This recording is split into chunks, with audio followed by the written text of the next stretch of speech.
Hello, still just getting myself sorted, so talk amongst yourselves.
Right, it's 7:30, and that's a little low down. There we are, 7:30. I'm wearing my Songpath t-shirt, which is a very excellent new charity that set itself up. A couple of colleagues of mine set it up. It's about blending the ideas of walking, music, particularly choral music, and mental health all together. And that's particularly appropriate given what's going to be happening over the next couple of weeks. You're all going to be taking part in some very exciting publicity campaigns. We've got the letters ready to roll. I've seen the opening publicity salvo, and it's all very exciting. The D-Day, as far as the release of the track that we've all had a go at recording, is on the 15th of May. And before then, there will be a sort of steady ramping up of publicity, which we're very much looking forward to. So I hope you can all hear me. And I'm just going to check that by listening into myself for a second. Yes. I can hear myself, but it's a little quiet. So I'm just going to turn the volume up here. Wait a minute. There we go. I hope that's better, and then you're not suddenly hearing a lot of, there will be a little bit of rumbling during that. Right, let us drop our hands. Oh, all working well. Richard Martin, how lovely to see you.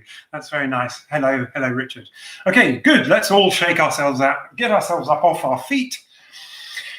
And thanks also very much for the various bits of feedback that we've had.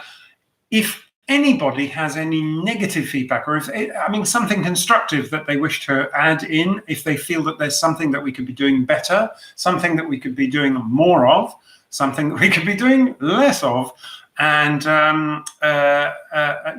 any constructive comments, I'd be very delighted to hear it. As we've all heard, this is our third attempt at this, and sixth if you count the other choir that I'm doing rehearsals for as well.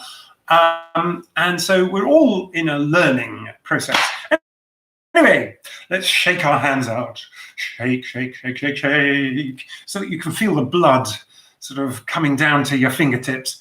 Okay, and drop them down. And if we can just hunch our shoulders up and drop our shoulders down. And when we drop them down, I want you to feel the distance between shoulders and ears growing, so that you're feeling that stretching upwards. Okay, and shoulders scrunched back up and shoulders down. Hello, Frank. BBCS, that's, I was going to say Bradford and Mingling, but you know what I mean. And Les, hello from Tongham, and Janet Crossthwaite, success, got the email this week. Yes, I know, that's because I sent it slightly earlier. Okay, and shoulders in a rolling, so forwards, up and down at the back, and forwards and up and down at the back. And let's again straighten out our neck slightly, lean it over to your right, I guess. I can't remember. It's always confusing because my screen is mirrored, but yours won't be. You'll see you'll see song path correctly. Mine says Gnosthap. So I don't know which side this is for you, but there we are. Go this way. And just feel that stretch of the neck. And over to the other side. Gently does it over to the other side. And just feel these tendons stretching out slightly. And your arms down. Okay, and roll the head forwards over to one side.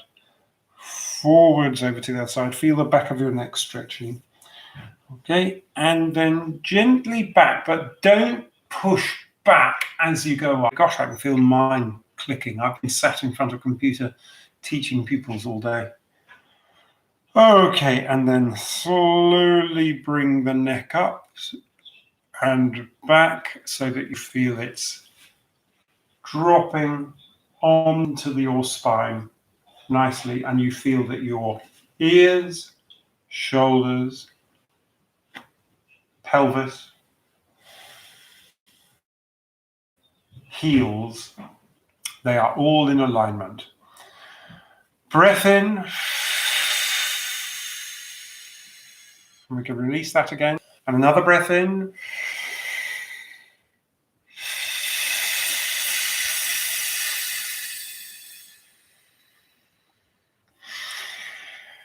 And this time for a slightly longer held count of 5. So it's breath in.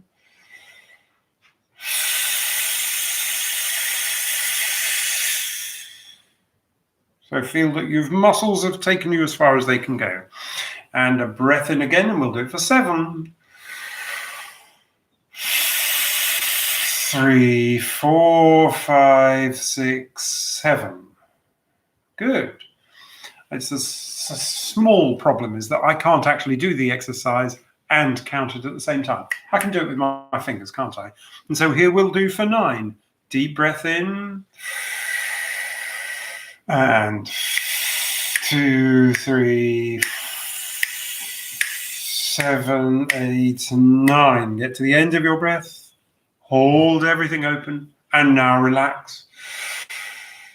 Okay, and yes, we did have a little comment last week, which is that when we're doing that exercise, ideally, you shouldn't be raising and lowering your rib cage that much. Ideally, as a singer, you want to keep your rib cage in the high aspirate position anyway, even when you are breathing out, so that your rib cage stays there, and it's your tummy muscles that push and push and push and push and push and push. I do this little thought experiment, and one day I'm going to build the apparatus itself. It's a glass bottle with the bottom removed and a plunger placed inside, or a rubber bung, so that it can slide up and down the bottle. So it works a bit like a like a cylinder in a car or a piston. Okay, but within the bottle, you then put a balloon. So you tie the edge of the balloon over the end, and then you poke the balloon inside the bottle, pull down on the plunger, and the balloon expands inside the bottle. And you push back up, and the balloon returns to its normal position. One day I'll build that. It should be great fun. When that happens, the glass bottle, if that collapses in on itself, you've lost the efficiency in the system. The glass bottle needs to stay rigid, and that's what your rib cage is actually for. Your rib cage is, okay, we do, when we're panting, we do raise and lower our rib cage, but it's not actually that useful to us as a singer to have it collapse. So when you're doing these exercises, try and make sure your rib cage is broad and expanded. They've done lots of recent experiments about live x-rays and moving x-rays and computer modeling. And it's been discovered that actually when a singer is breathing, it's only the lowest two pairs of ribs that are moving against everything else. And pretty much everything else stays in one place. So all the breath from right down there. Okay, and we're going to take it onto the voice. So, so random pitches. Here we go. So breath in and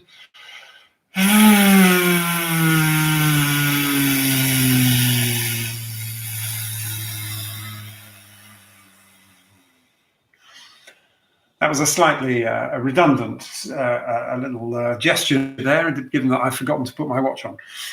Breath in again, and this time we're going to try and expel all our air on 7 seconds, or 7 counts. So breath in and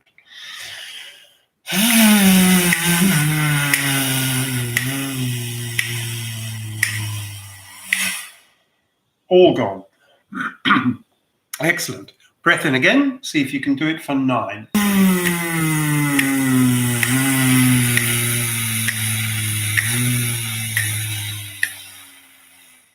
All gone. Fantastic. And now we're going to give ourselves some pitches. Here is our favorite B flat starting position. So breath in, and we're going to go up the octave, and then up the fifth, and then up the octave. So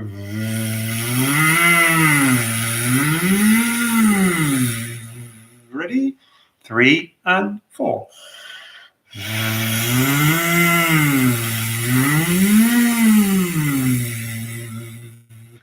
And if you can, try and keep the yawning and sliding feel of that happening very, very gradually.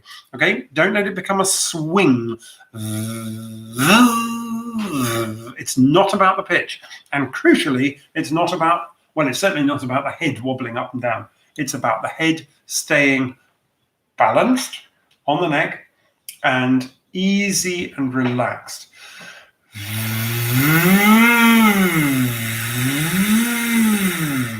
All together now. 3, 4.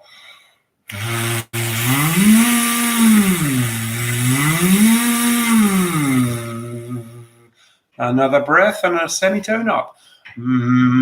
And 3.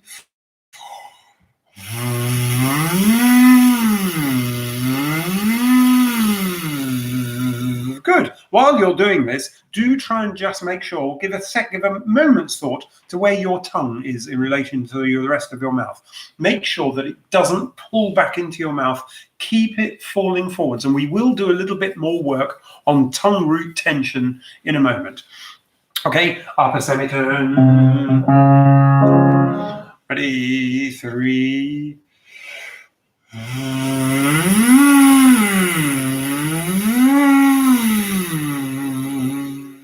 Good. Keep your tongue rolling forwards and make sure, as a rule of thumb, keep your tongue touching your bottom front teeth. Bottom front teeth there. I was once explaining that to a choir and I had a coughing fit in the middle of that sentence, just after I'd said the word bottom.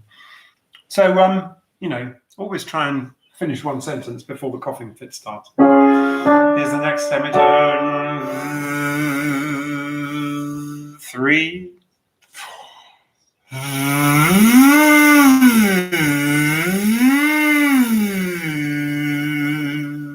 Lovely, nice slidey movements. 3 and breath. And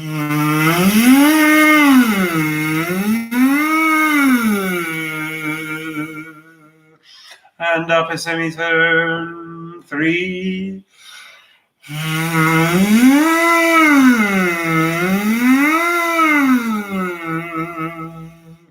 And one more for everybody. Apart from maybe the second basses. 1, 2.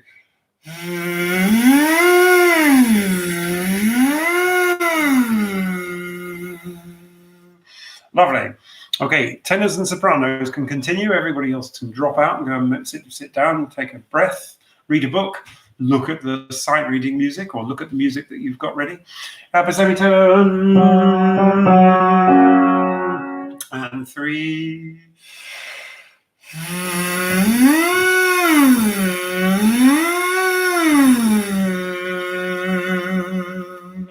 And one more. 3 and.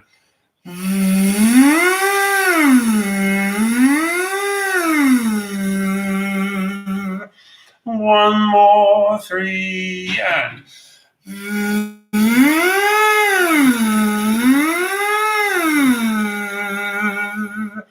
And one more. 3 and.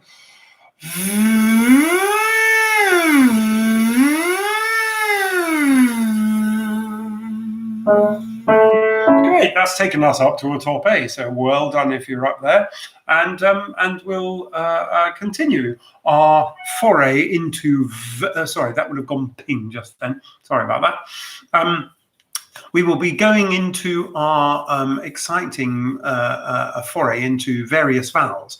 Last 2 weeks, we've been focusing on E, E, and on U and O. I'm just going to turn the volume down on my mobile phone because it's slightly distracting hearing your own voices, your own voice turning back to you.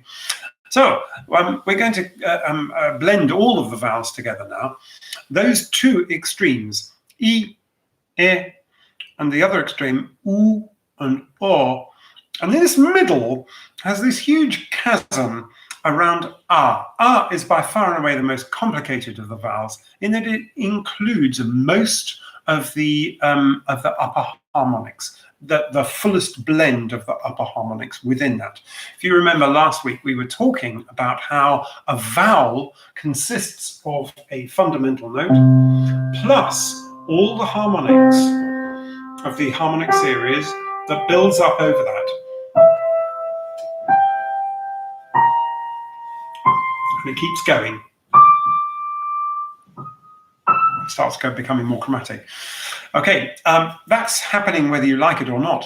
But whether we focus on those vowels, whether we make them loud, whether we can hear those harmonics, that all depends on the positioning of your larynx and your two main resonators that we have here. We can talk about what's going on in the sinuses and also in the chest later, but I'd like you to think about your vocal tract, which is the area that's going to do its vibrating, principally as two spaces. There's the space from there through to the back of your mouth. That's one dead straight line through there.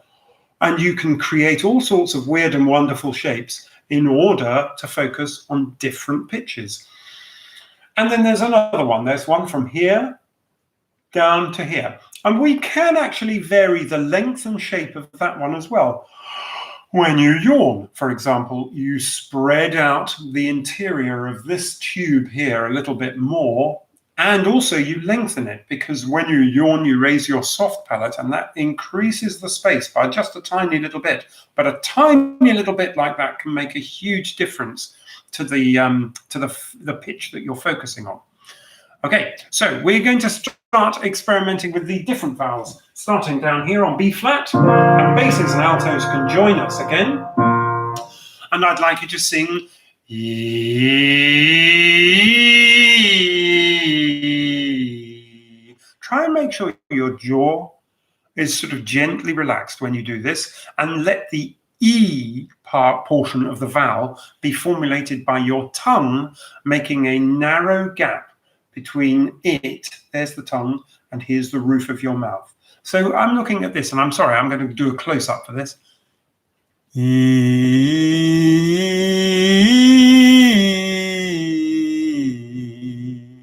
Okay, here we go. We're going to go for that B flat. Ready? 1, 2.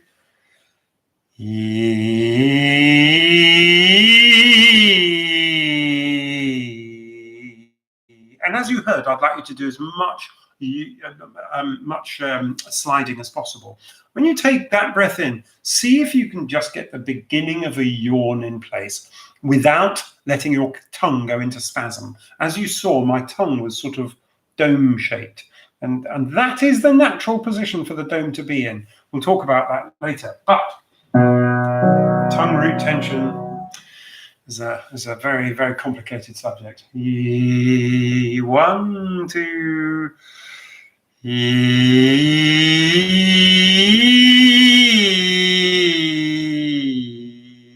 As we're going up, drop the jaw a little further. Up we go. 2 and 3.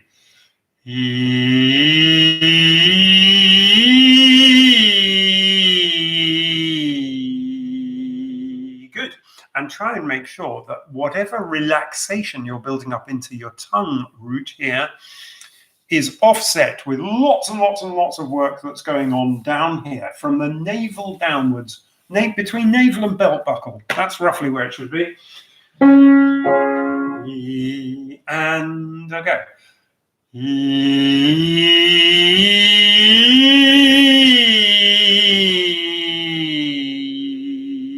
So good. And what I'm hoping that you can hear is there's a little bit of ping going on in the voice.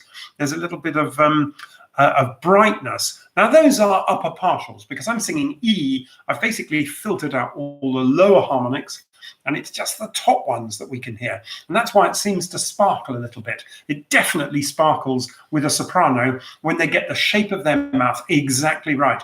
And part and parcel of that is you experimenting. Okay, some people's mouths will need different shapes to others.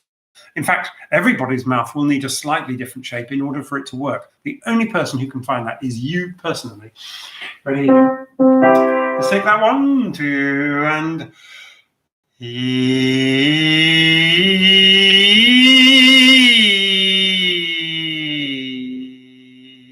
okay, and upper semi-tone. Remember your yawn. So we're getting a kind of weird position for your mouth to be in. Nobody yawns with their tongue in that position. We tend to do that. You pull your tongue right down. This is why our instinct as singing teachers to say yawn, yawn, yawn. It's good for you. It's good for you. It's okay up to a certain point. And then you have to go to the next level, which is where you guys are saying it's not quite that simple. You need to have a beginning of a yawn at the back of the throat, but that mustn't affect what this is doing. And you can go too far into the yawn and we end up sounding like that. Okay, so 1, 2, 3.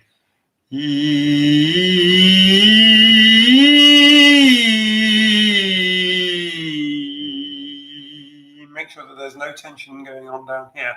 When you're doing these workshops, this boot camp, having a mirror in front of you might be a useful thing to do. I know some people, but I've found it with my lessons that I've been teaching online, that it is fantastic as a resource to have the screen pointing at the camera, the webcam, pointing at the pupil, and for them to look back and see what they've just done. And I think that's a very, very useful, we're learning a lot as singing teachers about this online experiment. Okay, ready? Basses and altos included. We're only on an E flat. 2.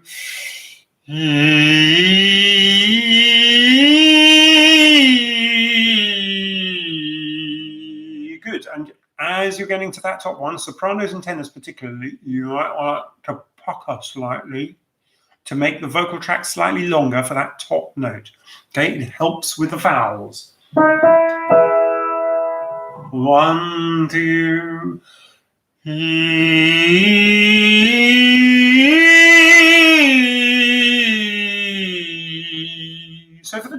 voice, so I'm actually just going for a U vowel sound, a German U umlaut vowel sound at the top, but with an open jaw.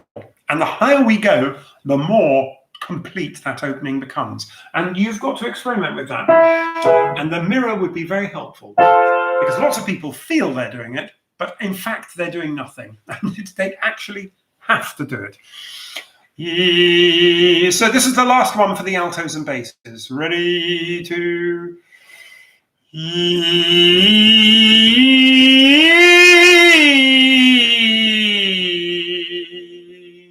Okay, lovely. And sopranos and tenors, just a couple more. 2.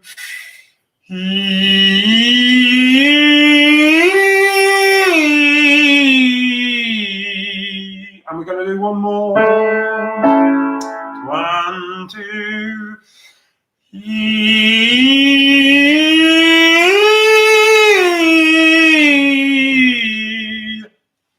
It needs to be as wide open as that on the top note for a tenor or a soprano to be singing the top A.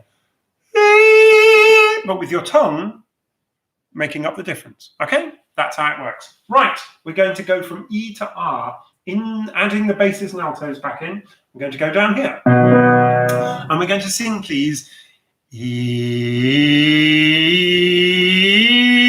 R. Now, all of that ringing that you've just been experiencing on E, I would like you to continue through to R. It's easier done than said. No, it isn't. It's easier said than done. Here we are. 2, 3.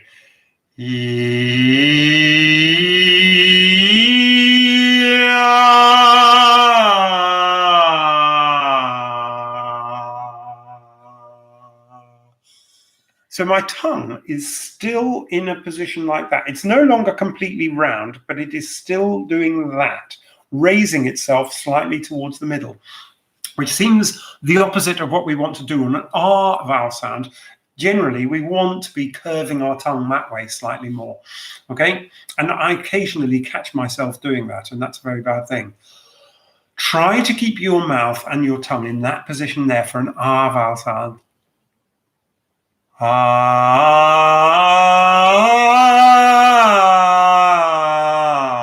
So you're gently allowing it to roll forwards like that. Here are the bottom front teeth. There's the tongue into that and that gentle position there. Ready? So we're doing an arpeggio on E going up and R going down. Ready?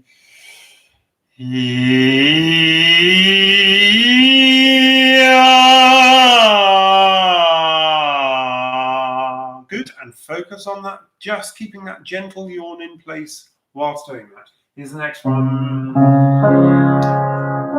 I keep saying good at the end of this. I have no idea how good you are being. I'm assuming, you're all choral enthusiasts and you're all listening to what I'm doing.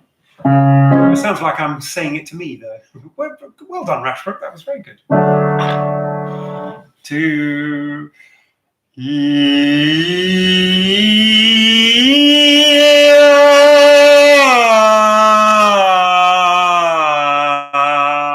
Good, and you may find now that it's just becoming that R vowel sound is becoming slightly easier. 3, go.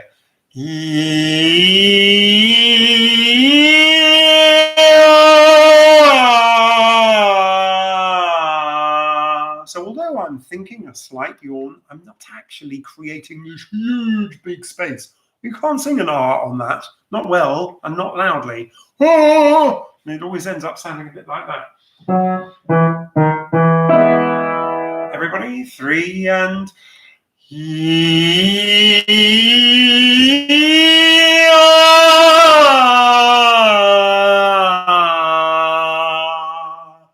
upper semitone, 3 and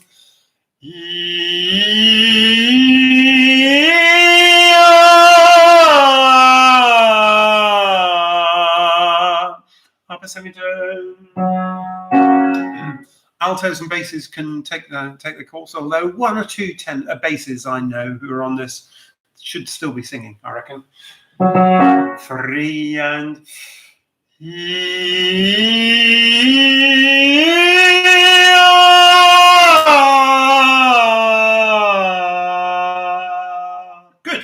that takes us to there. Bass is definitely out now.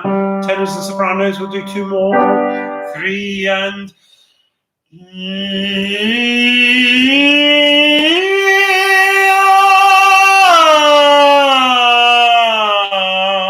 Certainly if you're a tenor, that top note pushes very much into resonance that's going on up here. And you can access that far better. If you're not trying to create too big a space here, you shouldn't be trying to do anything there. This just gently relaxes. Okay? And then the next one. 3 and...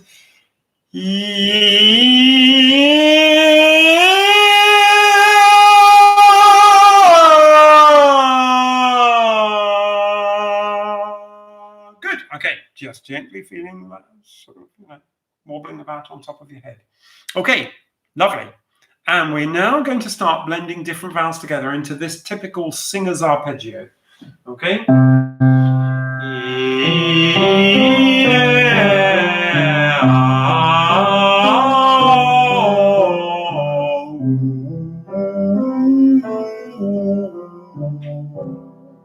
So it's 3 times through. I did it a bit slowly then, so it'll be a bit faster than that. Okay, let's listen to it one more time.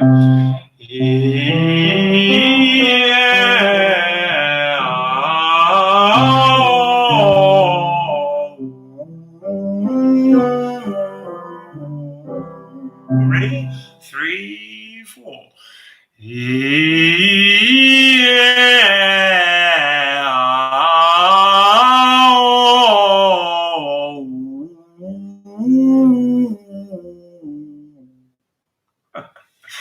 So a little bit faster than that, maybe.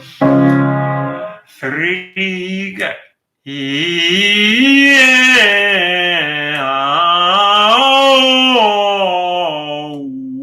Good. Okay, now you've hopefully got to the position when you sing an ah that your jaw is actually quite open. Ah. Notice that when I change from ah to oh, this jaw doesn't move that much. Oh,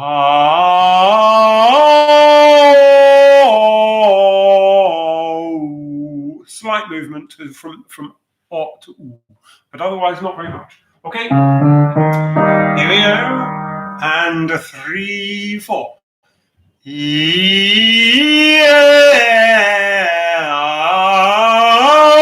Oh, 3, 4.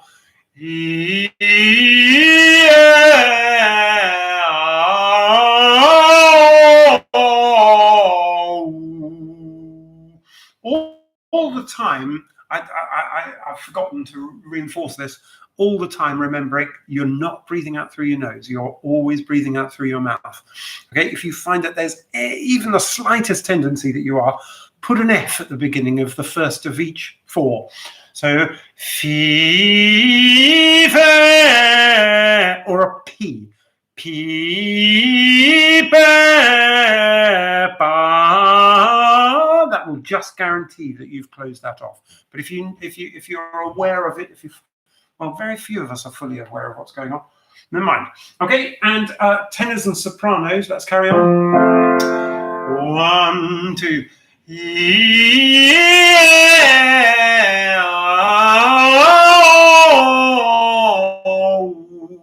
I've noticed somebody new has just joined us, which is nice to see you. Hello. It's you were hoping to miss out all the warming up and just get stuck into the repertoire, I know. Traffic was a nightmare. Okay, and let's take it to here. There. Ready? Sopranos and tenors now. 3 and.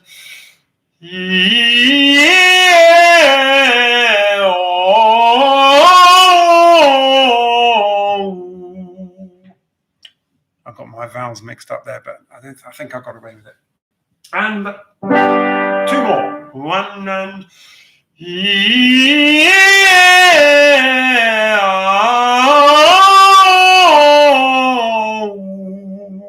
And the last one.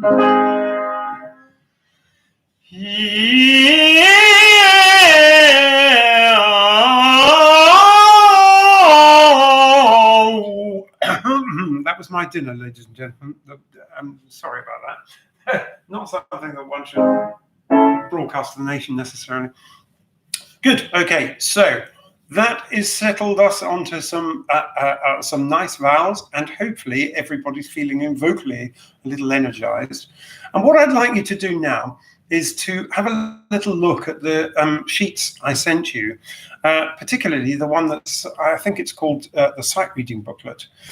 I'd love now to be able to just drop across and post up a picture here with the music on it.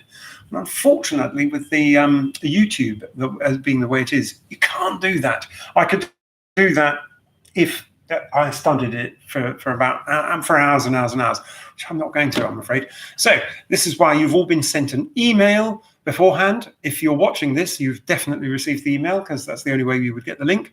And in that email, down at the bottom, there were several attachments, some of which you could have printed off, or you might have had a look at, just be looking at it on the screen. We're going to go to that now, and we will see the work that we were doing last week about do, re, mi, sol, la, do. Now, I haven't put the hand symbols down because we're just going to be practicing those each week. Okay, but that is our pentatonic scale, and it's the basis of what we're doing. I have to be honest, the reason I use a pentatonic scale is twofold. One, it predates most other forms of scale. So fa and ti are fairly late inventions in comparison with the rest of the pentatonic scale, which went on for thousands of years as far as we can work out. But also because when I've run sight reading workshops, as this was designed to be run within a room, within a church, the pentatonic scale has this unique feature, which is that if I play any notes of the pentatonic scale, it harmonizes.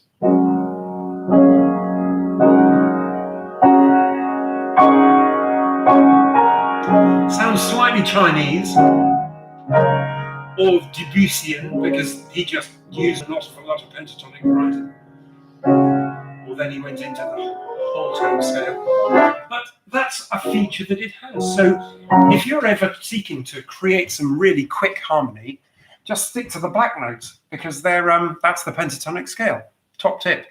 Okay, so let us remind ourselves of the notes that we were dealing with so far. So we're going to settle ourselves around a C, I think. Yes. Okay, so our do is there. So if everybody sing me do, do, do, go. Do, do, do. And we're going to remind ourselves of that fifth. Do, so, do, go. Do, so, do. And now, do, so. Sorry, my computer just went ping again. Do, so, la, so, do. And sing back. Do, sol, la, so, do. And to add in mi. Do, mi, so, and. Do, mi, so. And this time, I'm not going to tell you what the notes are, because you're going to read them. Yeah. Do, mi, so, mi, so, la, so, do, so, la, so, mi, so, do. On we go with the last note of the pentatonic scale, which mixes in between do and mi, which is that one. Do, re, mi, do, re, mi, mi, so, Sing that back. Mi, sol, mi. And now I should just do the hand symbols and we will see how you go. Sorry, I just got a notice up there that the internet had become unstable, but my little self, my mini me, seems still to be chantering away about 3 seconds behind me, so I'm all right. Ready? Here we go. I'll do the hand symbols. You sing the notes. Ready? Go. Do, re, mi, sol, la, sol, do, do, sol. Let's try that again. Do, la, sol, mi, re, sol, do. Okay, sorry, I went wrong because I was thinking of what I was going to do next. And also, the next improvement, you noticed that at the moment, we're looking at the hand symbol and going, do, mi. Now, obviously, when we're singing a piece of music, that doesn't happen. So our next skill, and it's a skill that really does need to be acquired through lots of practice. The fundamental skill is being able to sing one note confidently whilst reading another and thinking about that other. And so that's our next step. I'm going to do it again very slightly slowly, and we're going up and down the pentatonic scale. But what I want you to do, and make sure you're doing, is sing the long note whilst thinking about where the next note has gone. Okay, so let's just start with do and mi. I'm only going to give you those 2 pitches, and you're going to sing one whilst thinking of the other and then move to the other. So here's our thinking hand, and here's our actual singing hand. Okay, so you sing and think do. Do, mi, do. And out of breath. So that's as far as we're going to go. Let's try that one again. Deeper breath this time. And do, mi, sol, do. I hope this is making some sense. Thinking hand here, singing hand here. Think the note before moving to it while still singing the previous one. Okay, let's try that a little bit faster. Do, mi, sol, mi, breath, mi, re, mi, sol, breath again, sol, la, do, sol, la, sol, mi, re, do. Okay, that is the basic skill that we need to acquire. And for homework, whenever you want to do it, no point in doing it now because you may as well do it whenever you like. I would suggest that you look at the 3rd page in that little booklet that I've presented for you. It's full of pentatonic exercises. I can't remember how many are written down, 10. And 11 if you include the tune at the end, Ye Banks and Braes of Bonnie Doon, which is a pentatonic exercise in and of itself. Only 3 lines, because we don't need more than 3 lines if we're only going to do that pentatonic scale. And I'm no need for a treble clef, because I have no need to fix any of the pitches. You can do it on any note you like. But all we need to bear in mind is that that note at the beginning of exercise 1, the one at the bottom of the line, that's do. So if we were to do that, and I give myself a pitch of C, because I like it, I would think to myself on that first exercise, do, re, mi, sol, la, sol, breath, because there's a gap. Sol, la, sol, mi, re, do. And if the tune makes sense, then you were probably right. And you can then check your pitch at the end.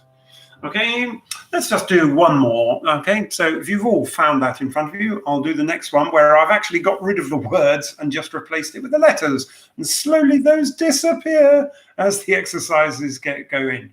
Okay, so here's an exercise number 2, 3, 4. Do, do, re, mi, sol, sol. Breath. La, do, la, sol, la, sol, mi. Okay, so the rest of those exercises, you can do in your own time, but have a practice through those. And when we get to number 5, then it becomes a little bit, I've tried to make this incremental difficulties that are added in, where I've added in round notes. Okay, the earliest examples of long notes and short notes that we can think of didn't include stems. That came way later, but little circles and little dots. So long ones, hold on for 2 beats, short ones, just 1 beat. Okay, and number 5 is 2 lines long. And then after that, from 6 onwards, you'll have noticed that they are all to be read only from the notes. Give it a go. And then finally, we can just give it a little go now. Number 10 starts, and that's an actual Alleluia found at the end of that Bruckner piece. Alleluia.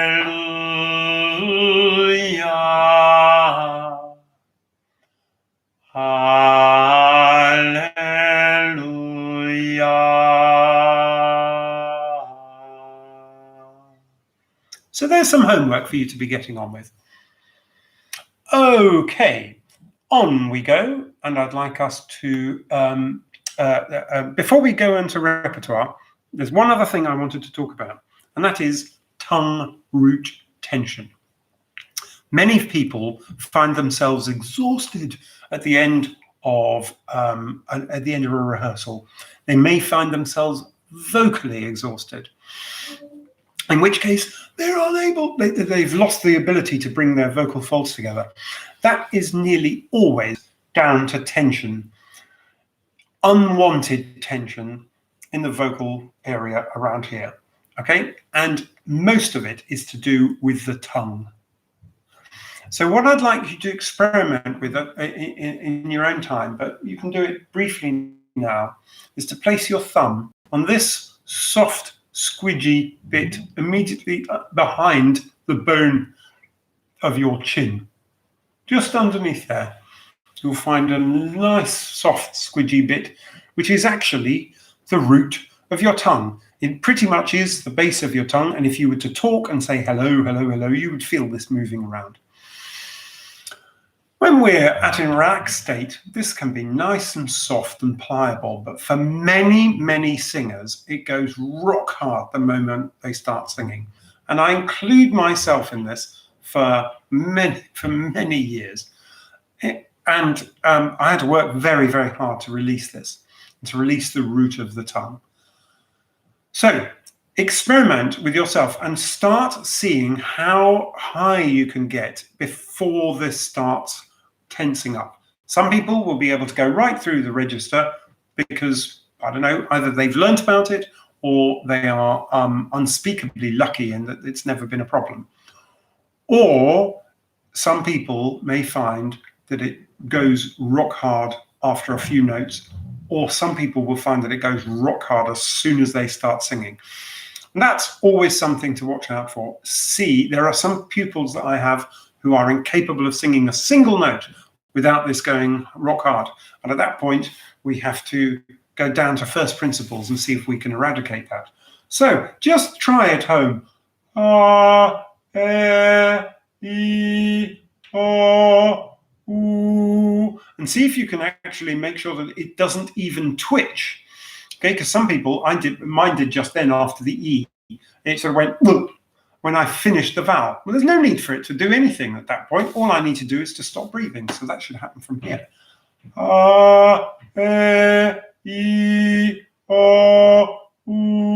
And then sing a few exercises up and down. If, as I have a feeling many of you will be, you find that your tongue gets very tense, here is an interesting way of counteracting that. It's not very pleasant, but we're going to do it. So here is a certified coronavirus-free pen that I have lying around. I'm going to drop that against my, just in this little notch here, below my bottom front lip and above my chin. I'm going to drop it there, but I'm going to hold it in place with my tongue, like so. And at this point, I won't be able to talk anymore. Here we go.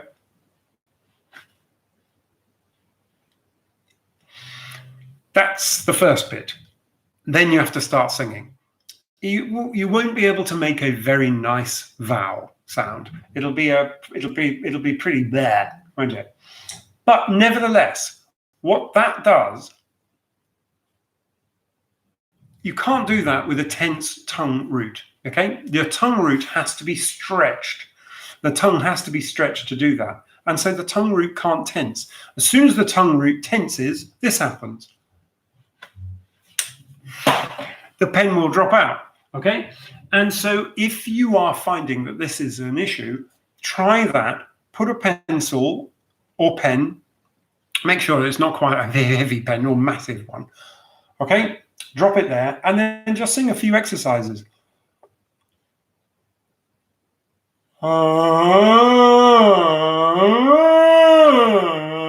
It will sound ridiculous, but it gets you into the frame of mind of singing completely independently of what your tongue is doing.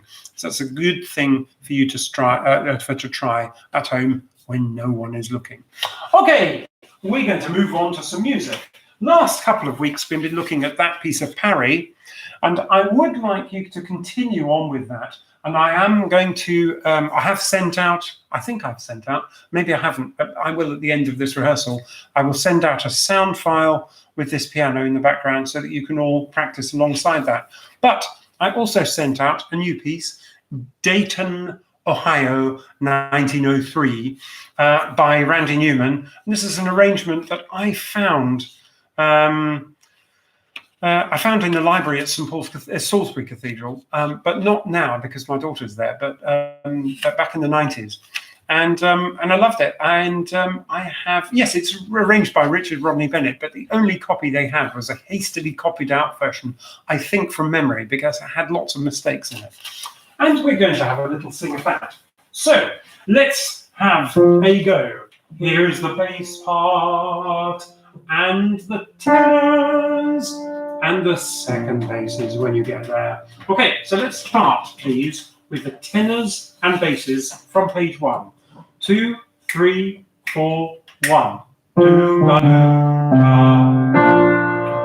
3, 4, 1, 2, 3, 4. 1, 2, 3, 4. 1, 2, 3, 4. 2, 3, 4. 1, 2, 3, 4. 1, 2, 3, 4.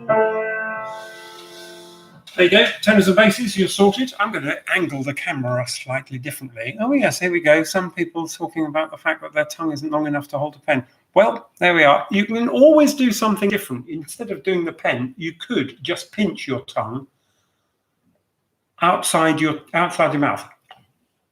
Don't pinch it there. There's no point to that. It needs to be forwards, and then make sure that it's not pulling back when you start singing. Actually, best push it forwards. Okay, but on we go with the music. Sopranos and altos. There's an A, a D. Now, altos, I'm really sorry, but you're the vinegar in this particular ointment. Again, not ointment, sauce. You're the vinegar in the sauce, because everybody else is nicely in B flat major, except you, where you're there. Ready? So, altos and sopranos. 2, 3, 4. 2, 3, 4. 1, 2, 3, 4.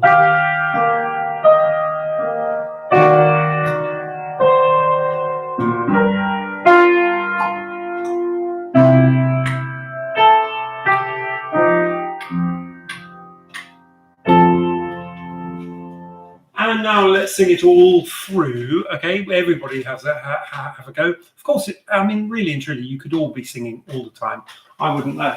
Ready? We're going to start with the basses and that descending scale. Here's a B flat. Here's an F. There's a D. There's a E. 1, 2, 3, 4 basses. 2, 3, 4. 1, 2, 3, 4. 1, 2, 3, 4. 1, 2, 3, 4. 2, 3, 4. 1, 2, 3, 4. 1, 2, 3, 4. 1, 2, 3. Would you like to come over for tea? With the missus and me. It's a real nice way to spend the day in Dayton, Ohio, on a lazy sunny afternoon in 1903. Okay. As you will have noticed, my piano skills only extend to playing 2 parts at the same time. Sorry about that. That was the tenor and bass part. Shall we do that officially? No, let's do the soprano and alto part. So the rhythm, all of a sudden you've got to be exciting about your rhythm. Notice on the first page, it says, with gentle, sophisticated, cool. That's me, that is. I decided that that was the correct terminology for this piece.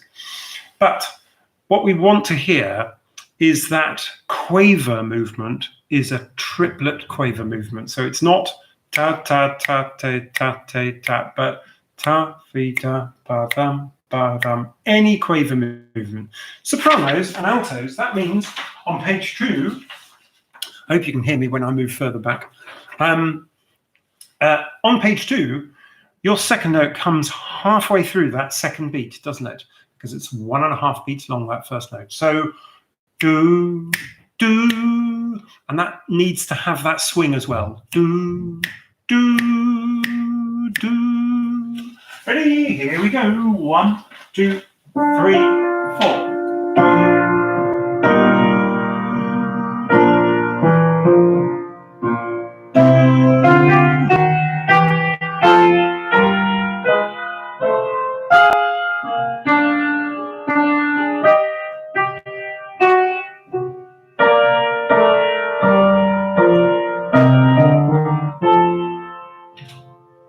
That's the one. Now let's all put it together. Tenors, you have got this tune. Would you like to come over for tea? And you do really need to put out that he. And so try to make the H almost like the Germans pronounce on ich, or we pronounce when we put an H at the beginning of a word like huge, hubris, and human. And of course, some of us remember Hugh. So, tee-hee-hee-hee. Okay, here we go. Would you like tenors and basses one more time? But sopranos and altos can sing along. I just won't be playing your part. 1, 2, 3. Would you like to come over for tea? With the missus and me. It's a real nice way to spend the day in Dayton, Ohio, on a lazy, sunny afternoon in 1903. Now, if tenors and basses, you happen to have your pencils with you and at the ready, and if not, I'll witter along just long enough for you to go and get them. You could mark in a few breaths. The first page I don't think needs anything, but sopranos and altos, page 2, second bar. Let us take a quaver rest at the end of that. So do, 2, 3, 4. Breath. It's literally that short. Okay, just that much so that we hear the harmony right the way through. Tenors, sopranos and altos again, at the end of that top line, please no breath. And I want you to emerge gloriously from your do's into your R. Notice I used the R singularly, otherwise it would have been a bit embarrassing.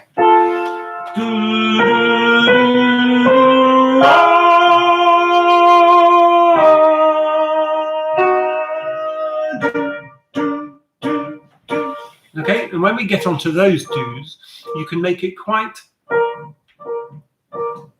sort of chiming rather than do, do, do, do, do, do. A very nice, easily produced ooh vowel sound there, almost like a D.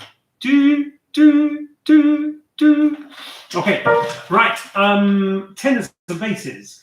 I would like you to make sure at bar 17, tenors, 1903, breath, and then you go through. 1903, do, do, do, do, do. Okay, sopranos and altos, please, bar 17 goes straight through, no shortening of that note, full length minute. Okay, right, let's sing it one more time from the beginning now. Here's an F, B flat, D, there. Ready, 2, 3, 4, 1. Oh, try that again with the right note. Terribly sorry.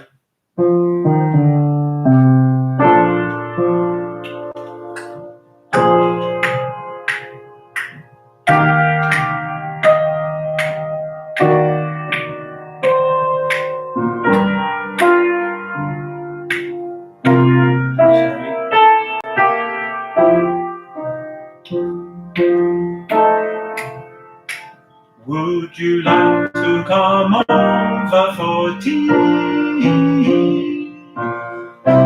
with the missus and me? It's a real nice way to spend the day in Dayton or Hull on a lazy sunny afternoon in 1903. Good. Let's carry on, shall we? Altos. You've got a quite easy tune here, but it's nevertheless needs to be sung with a certain degree of swagger. Do ba do, do ba do ba do. There are a number of choral altos that I could mention who would end up singing this. Do ba do, do ba do ba do. So what I'd like to think about is, does that really fit the style of music? Not really, but do ba do, do ba do ba do. It can be just nice and gentle. You don't need to. It's low down in your voice. You don't really need to produce lots of resonance there. Just sing it nice and easily. So altos. Do ba do, do ba do ba do. 2, 3, 4, 1. Do ba do, do ba do ba do. And then hold that right through to the air. Okay, great. Could we hear sopranos and altos? Well, I'm not going to hear them, but you're going to sing it. Sopranos and altos, let's take you from where we start in the last two bars of page 2. Here's a D, and they're sopranos. And when you turn over to page 3, you'll see it all goes a little bit ballistic. But let's have a sight read of it.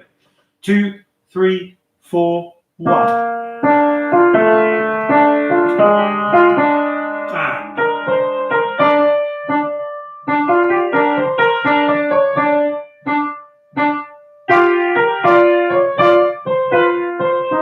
Sorry.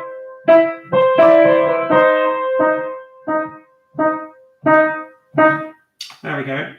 I'll just give that one more go through, and this time I hope to get it right. Here we go. Altos, sopranos. Last two bars of page 2. 3, 4, 1.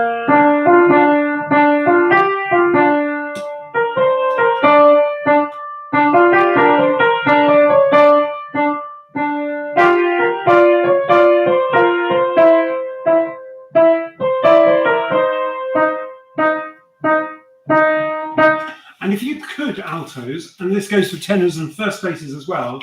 That last little bit, that last little bit in bar 24, do, do, do, do, da, da. So it's almost like a jazz brass fanfare. Do, do, do, do, da, da.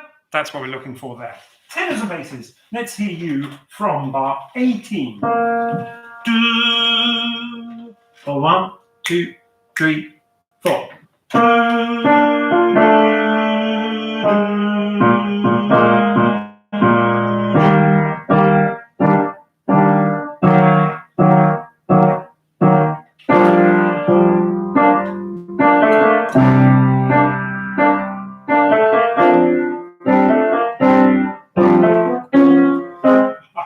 That for toffee. Sorry. That's what we're looking for there. Okay, can we take tenors and basses just from 23, please? Da, da, do, do. 2, 3, 4.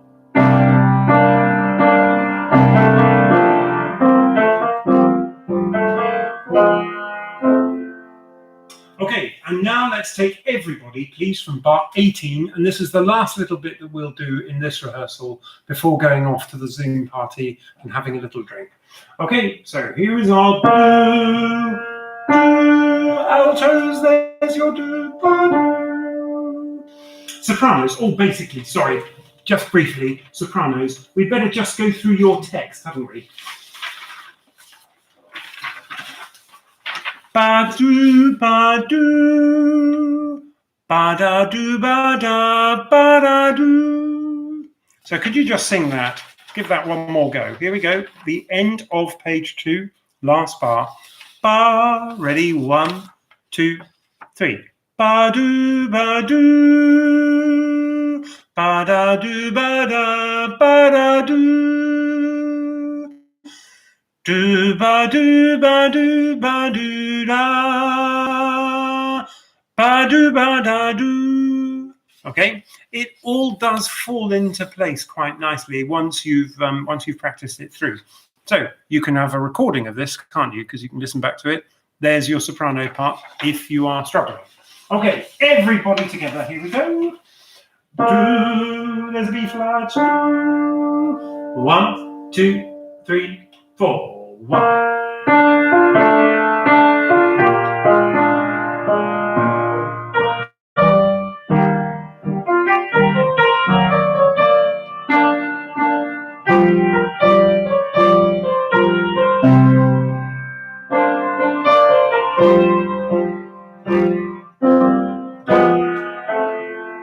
And that takes us into the next bit, which we'll have a look at next time. If you'd like to, of course, you can sight read that through, and I will send through sound files on the email address that I've sent all the information for this through probably this evening. It's all in place, so I can just send it out. And then that will give you a sound file to sing along to. And then what the plan is for later on, and we will start with this next week. Next week there will be also a new piece of music arriving via, but we're not going to do whole movements of it, but since the Chantry singers are involved in a performance of the Rachmaninoff Vespers, which is still hopefully going to go ahead, 2 performances rather, in November, we will start looking at a couple of movements from there, particularly Russian pronunciation, the importance of dynamics, and singing together in 1 or 2 of the interestingly complicated chunks that we will have to deal with there. So that will be in next week's session.